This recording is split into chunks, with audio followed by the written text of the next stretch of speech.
Hi, everyone. Hey, you're in the office with Joseph Skoda, G.I. Joe Skoda. And actually, today I have a special guest, my son, Jesse Skoda. Hey, say hi. Hey.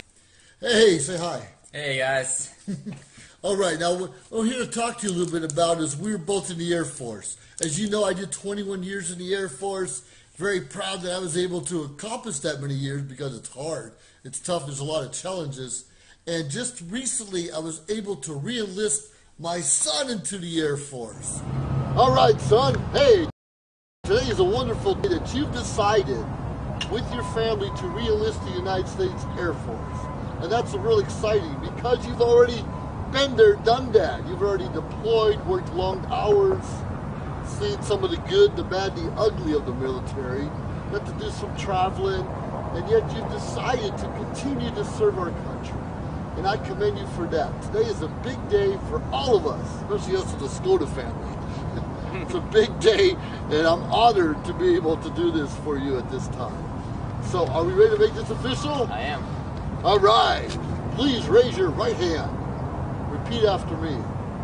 I state your name. I, Jesse James Skoda, Do solemnly swear do solemnly swear to defend and support the Constitution to defend and support the Constitution of the United States of America of the United States of America against all enemies, foreign and domestic, against all enemies, foreign and domestic, to bear true faith and allegiance to bear true faith and allegiance to the same, to the same, and to obey the orders of the President of the United States of America and to obey the orders of the President of the United States of America and all the officers appointed over you, and all the officers appointed over me, according to military regulations according to military regulations and the Uniform Code of Military Justice. and the Uniform Code of Military Justice. So help me God. So help me God. All right, congratulations. Awesome, yeah. Woo! Today's a special day. Bring your family up. Oh, there you go. Thanks to the military, I've always had a pen available almost my whole life now. There it is. Let's make it official. At least this is a flat surface.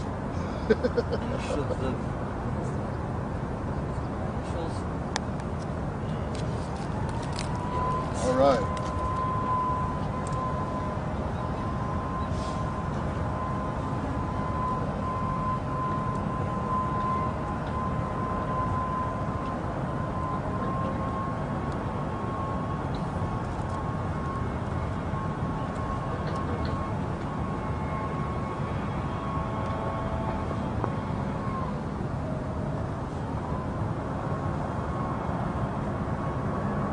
So he fit the I think it's much retired, higher, right? yeah.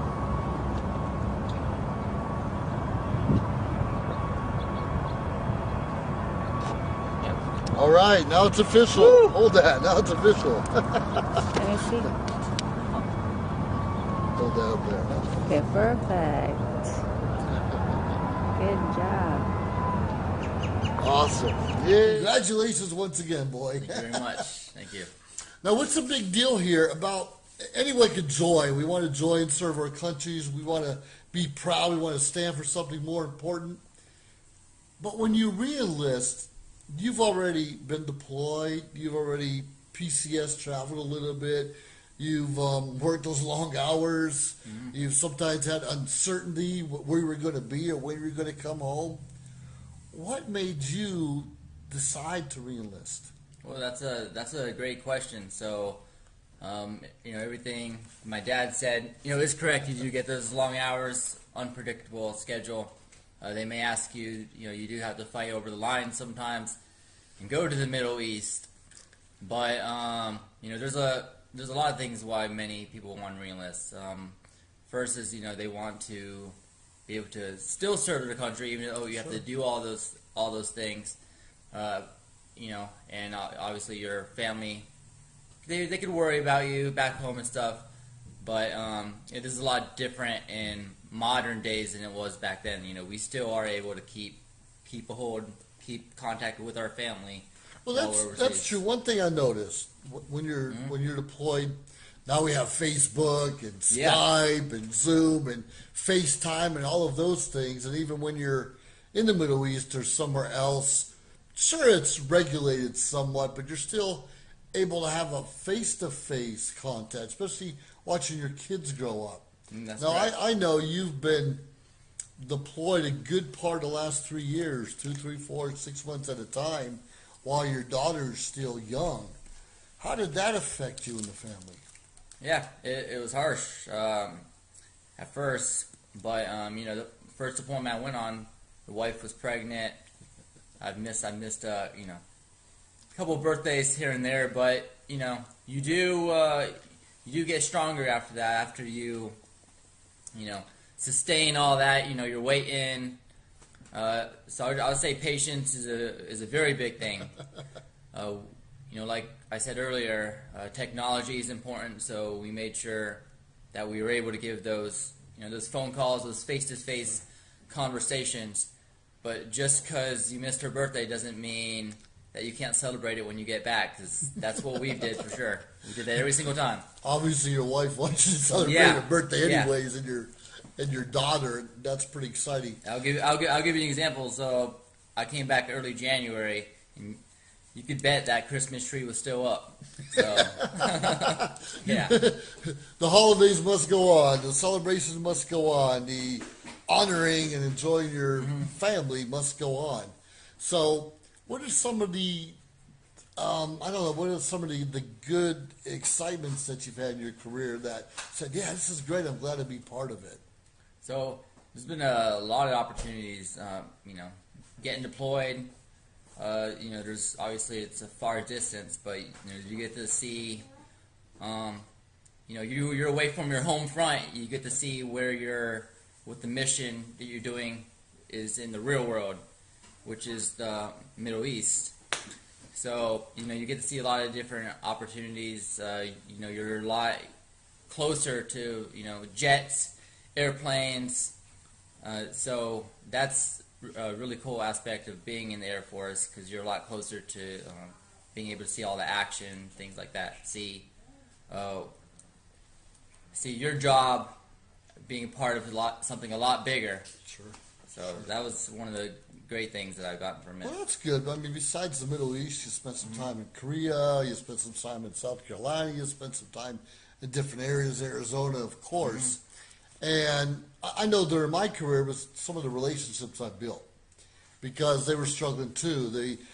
Sometimes they didn't see their spouses for months on end and had uncertainty, or maybe needed some help. A lot of our families need help, even with food or getting the information that the base or the military has to provide.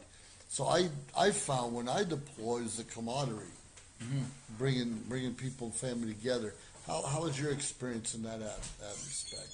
With the camaraderie, being in the military, they definitely treat you and your family like their own. So there's nothing like a brotherhood like you are in the military, and your family is just an extension of that. I know my co-workers' families, vice versa. So we definitely take care of each other, and the military, it's definitely led me to marrying my wife, so I'm very, very thankful for that. And she's smiling in the other room right now. It's amazing, because when we're in high school, we grow up, we think we know it all, we want to go to school, at least as we think we do. We think we know what our life is going to be like. But until you actually step out of your comfort zone, learn something new, travel far away from your home, that's when you really rediscover who you are, what makes you tick. Yes, that's very true. That is very true. So what kind of advice would you have for someone coming out of high school now? Is the military for everyone?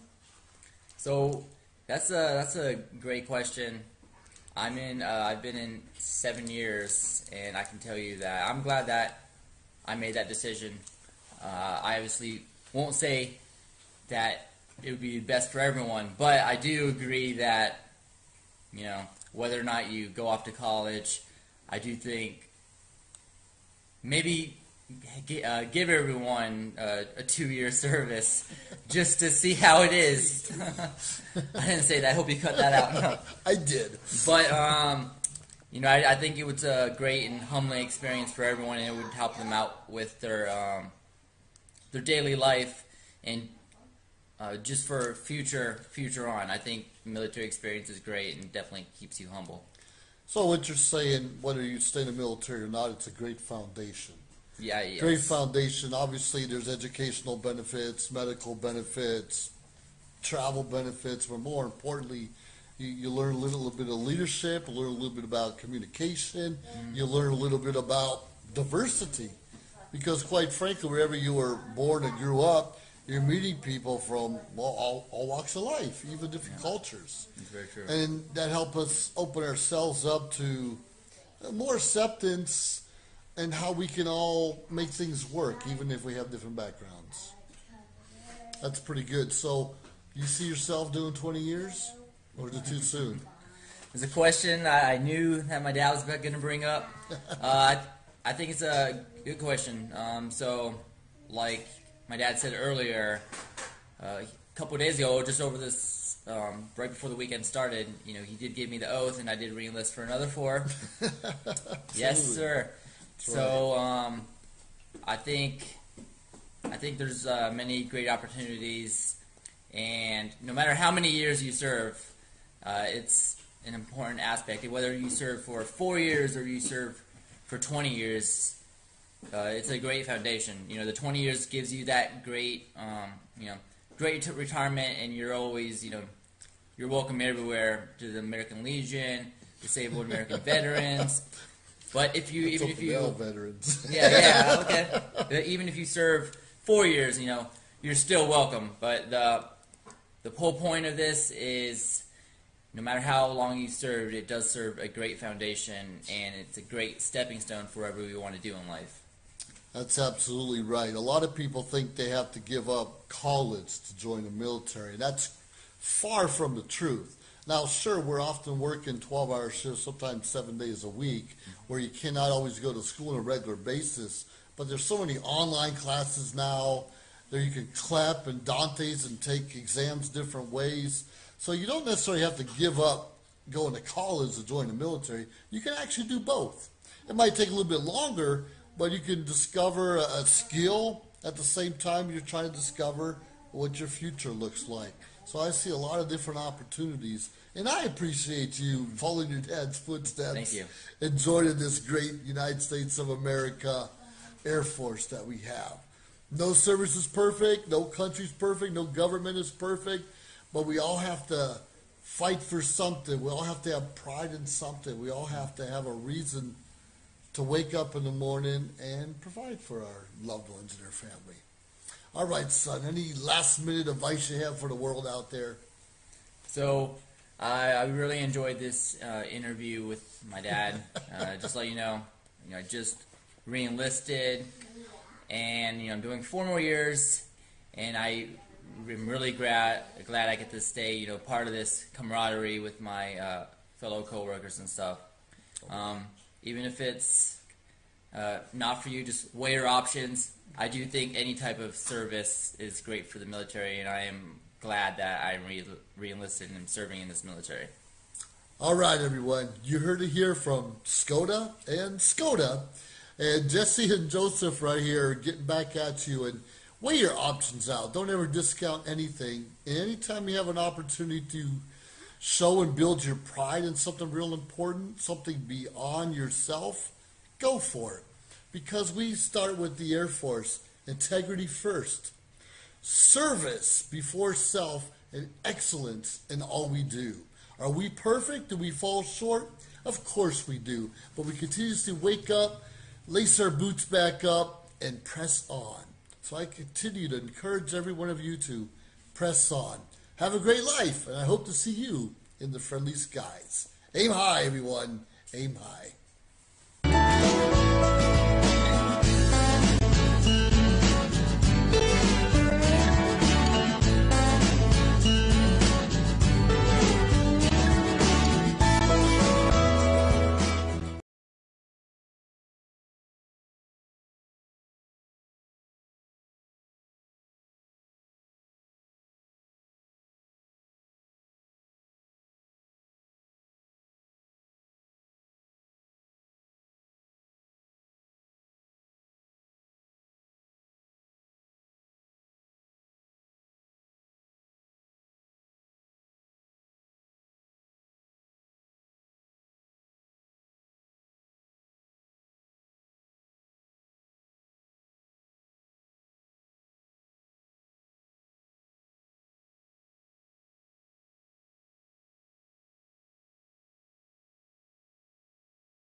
John is an employee at one of the most famous firms in the city of New York, so his job is very hectic, and he realized that it is necessary for him to go and finally take a vacation.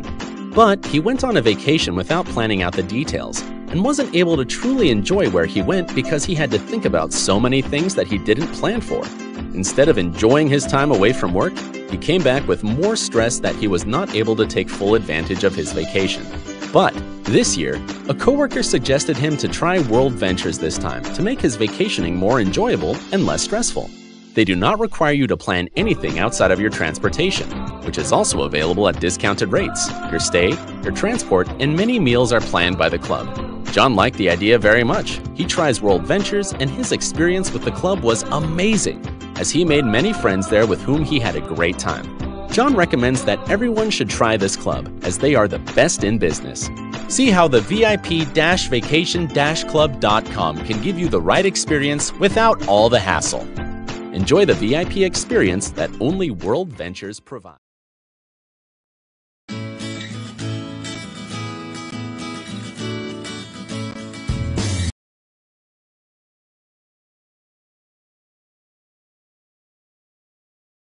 Live streaming on social media is the best new way to interact and bond with your community. Do you love to encourage, motivate, and empower others, but you do not know how? Well, your opportunity starts with us on social media shows. We have 20 shows a week live streamed across the globe, with a reach of over 80,000 and growing. So you can host your own show, and you can be anything you want to be. So let's bring the community together, and let's bring the world to you. Join us now.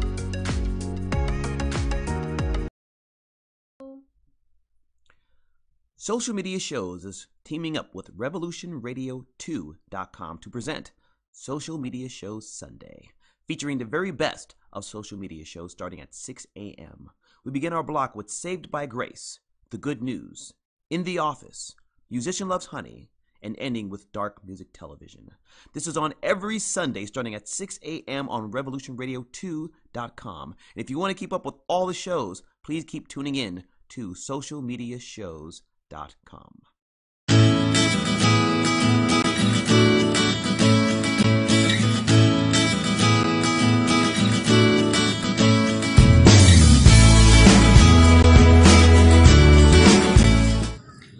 Hello everyone, you're in the office with Joseph Skoda. Here I am, I happen to be in Tucson International Airport at this time, just coming back from visiting my son and daughter-in-law and grandbaby and all of that fun stuff. This is a great town. Here it's usually hot, and they always say it's a dry heat, you never get that warm. But actually just a week ago, there was snow on the ground. Up in the mountains they had snow on the cactus. In a place like Arizona, we don't see snow that often. Now, I live in San Luis Obispo in California. We don't get much snow either. But this winter has been different than we've had for many, many years. So we have to always be prepared for the, unexpected. Let's talk a little bit about the unexpected. We don't know what tomorrow's going to bring.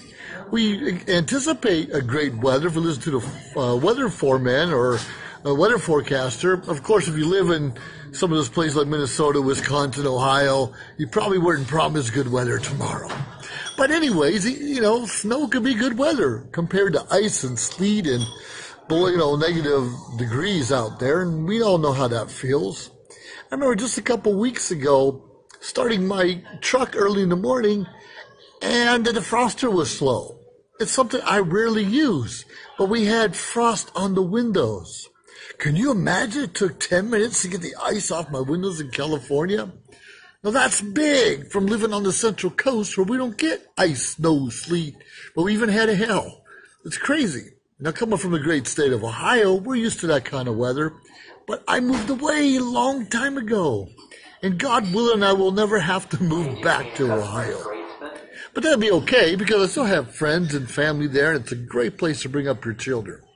But just be prepared for the unexpected. It's not always snow. For instance, we have a lot of friends who are sick, or some we haven't even talked to in a long time, and we need to check up and follow up and find out how come we haven't seen them.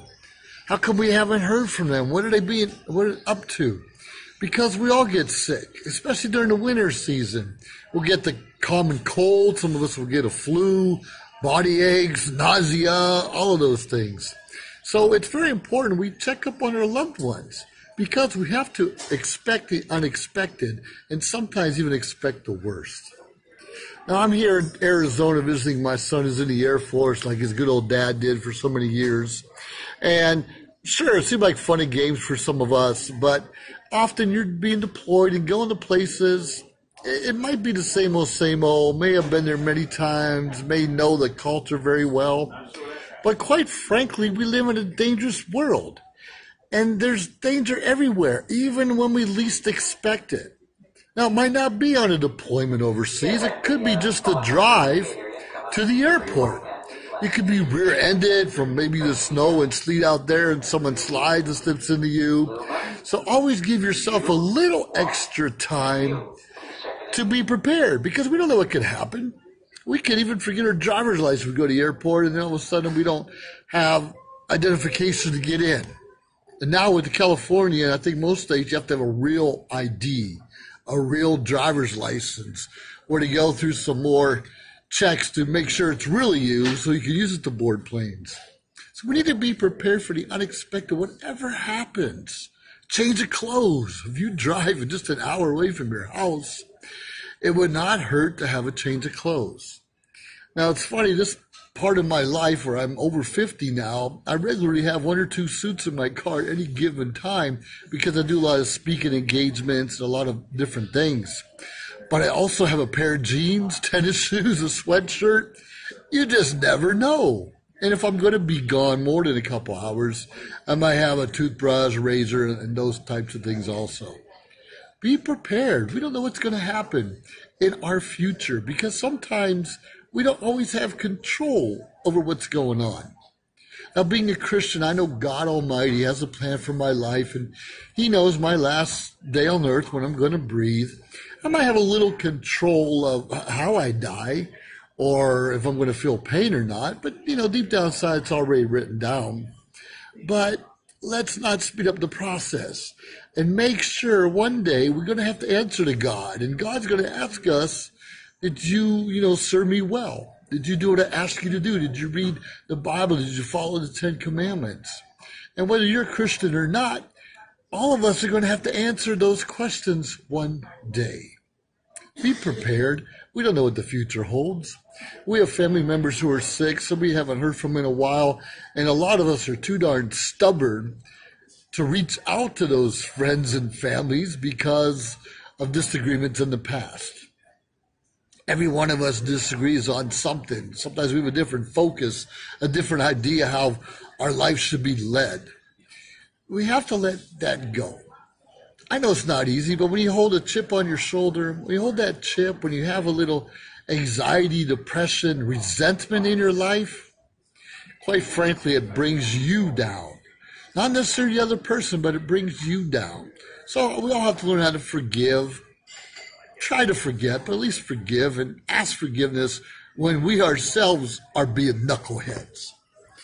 Regardless, I want to go out there and encourage you to take more challenges on life. Maybe join the military. Maybe work on an advanced degree. Maybe start your own show and social media shows or do something else. Use the entrepreneur spirit that each one of us is born with.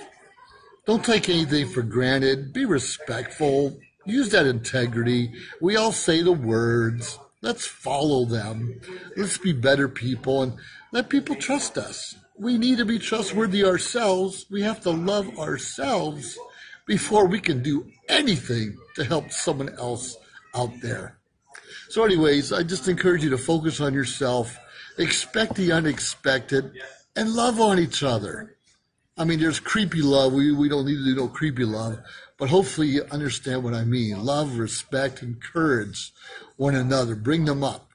Now, there will be some people I will never get along with because we have different views on different things, but we can still be respectful.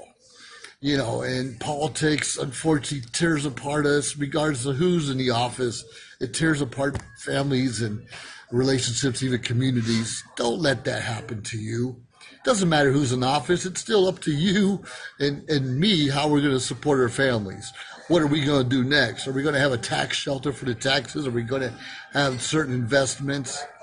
Don't point the finger and blame your government because things aren't going the way you expected or I expected. Expect the unexpected. Work on it. Have a plan B and a plan C. If you have any problems trying to figure out what a plan A, B, C is, give me a call. I'll be glad to help you. I'll be glad to work with you. But one last bit of advice. When you ask someone for advice, for coaching, for mentorship, and they give it to you, listen to it, use it, take it to heart, because hopefully you're picking out a mentor that has a little skin in his game and really cares about your financial, your mental, your emotional success, in addition to all those other things. But find someone who cares and listen, quite frankly, what they have to say, because it comes from their heart, from their experience, and quite frankly, their knowledge. That's why we trust them to begin with. Anyway, this is Joseph Skoda. Go out there, find a way to make a difference. Hey, and love a veteran today. Love a police officer. Love a first responder of any sorts. Because quite frankly, we'd be a bigger mess and even a more chaos if they weren't around. Love on each other. Have a great day. This has been Joseph Skoda. Bye now.